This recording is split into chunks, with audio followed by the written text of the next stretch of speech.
नागपूरमधील universal multipurpose society या नामांकित एनजीओमध्ये काम करणाऱ्या हिंदू महिला कर्मचाऱ्यांवरती इस्लामी रूढी परंपरा पाळण्यासाठी दबाव आणला जात होता असा आरोप करण्यात आलाय।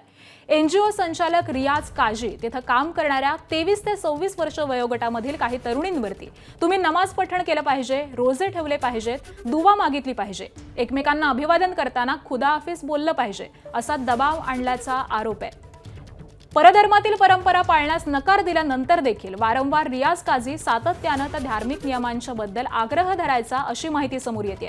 तर 4 पैकी एका तरुणीनं रियाज काजीनं तिच्यासोबत अश्लील वागणूक केल्याचा देखील आरोप केलाय।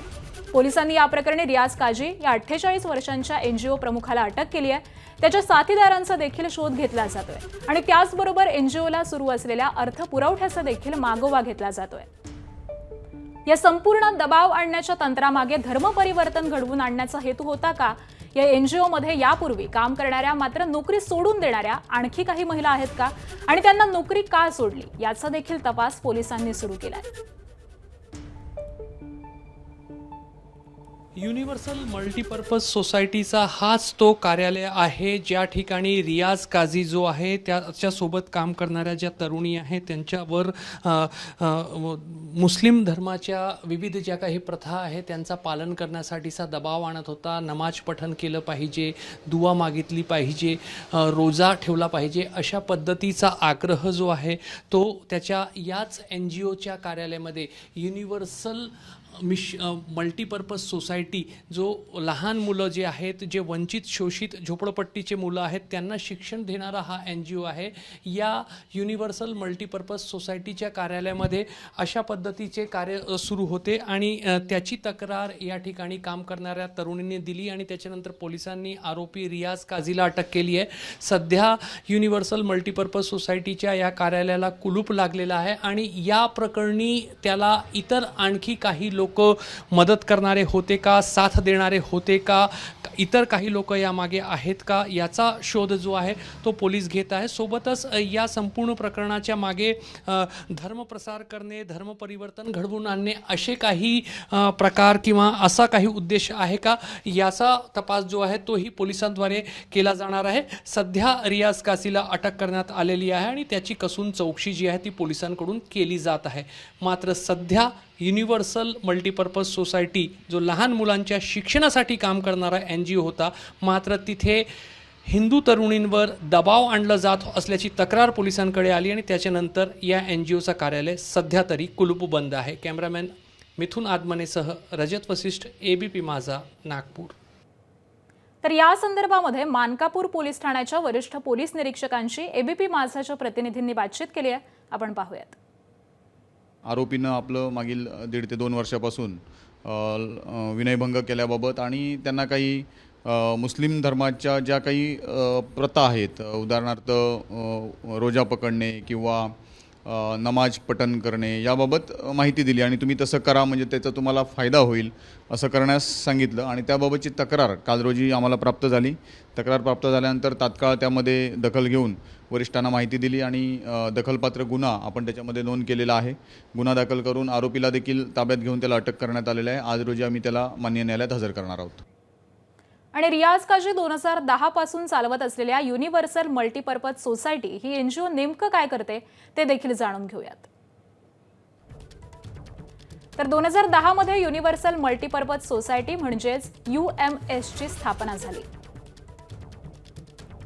समाजातल्या गरीब, शिक्षणापासून वंचित मुलांना UMS शिक्षणासाठी मदत करते। UMS चे स्वयंसेवक झोपडपट्ट्यांमध्ये जाऊन मुलांना शिकवतात देखील। त्याबरोबरच त्यासाठी अनेक तरुणी या एनजीओ सोबत जोडलेल्या आहेत। UMSचा संचालक रियाज काजी शैक्षणिक, सामाजिक कार्यासह काही राजकीय नेत्यांच्या देखील जवळचा आहे अशी देखील माहिती समोर येते। आणि दरम्यान तक्रारदार तरुणींचे सगळे आरोप रियाज काजीच्या वकिलांनी फेटाळलेले आहेत। 2024च्या विनयभंगाची तक्रार एवढी उशिरा का केली असा सवाल त्यांनी केलाय। नमाज पढा, रोजे ठेवा, दुआ करा, खुदा हाफिज म्हणा अशी कोणतीही सक्ती करण्यात आलेली नव्हती असं काजीचे वकील मुझम्मिल हुसेन यांनी म्हटलंय। हे सर्व खोटे आरोप असून त्या संदर्भामध्ये पोलिसांच्या तपासामध्ये कुठलाही पुरावा नाही असं ॲडव्होकेट मुझम्मिल हुसेन यांनी म्हटलेलं आहे। रियाज काझी यांचे वकील ॲडव्होकेट मुजम्मिल हुसैन आपल्यासोबत आहेत. वकील साहेब, काय आज कोर्टाने सांगितलंय? इन्व्हेस्टिगेटिंग ऑफिसर यांनी 25 पर्यंत PCRNची मागणी केली होती आणि कोर्टाने 23 पर्यंत त्यांनी अलाउ केलेला आहे. त्यांचे बरेच त्यांनी मुद्दे मांडले होते त्यांचे PCRच्या ग्राउंडमध्ये, ते आम्ही काउंटर केलं, आर्ग्यू केलं आणि त्याच्यात मग कोर्टाने ऐकून 23 पर्यंत दिलेला आहे. जे काही आरोप लागलेले आहे रियाज काझी यांच्यावर NGOच्या माध्यमातून त्यांच्याकडे काम करणाऱ्या ज्या मुली आहेत त्यांना बळजबरीने काही धार्मिक परंपरा, इस्लामशी संबंधित धार्मिक परंपरा पाळण्यासाठी दबाव आणला जात होता, काय आपल्या वकीलचं म्हणणं आहे आणि आपलं त्यांच्याशी काय बोलणं झालं आणि आपला काय बचाव आहे त्याबद्दल? नेमकं या प्रकरणात जे त्यांनी ते अलेज इन्सिडेंट स्टार्टिंगचे पॉईंट सांगितलं आहे, दॅट इज फ्रॉम 2020-24. आता 1 वर्षानंतर जर हे अशी ॲलिगेशन आणत आहे आणि त्याच्यात पूर्ण ॲलिगेशनमध्ये रिमांडमध्ये असा कुठेही नाही आहे की यांनी काही धार्मिक म्हणजे रिलिजियस ॲक्टिव्हिटी करिता काही करत होते, असं काही नाही. यांचे NGOच्या काही नाही, काहीच नाही. त्याबाबत अजिबात there is nothing on record.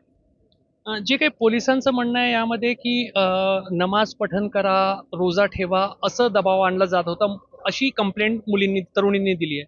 That is nothing but a false allegation, just to cook up the story. ते काय आहेच ना, अजिबात नाही.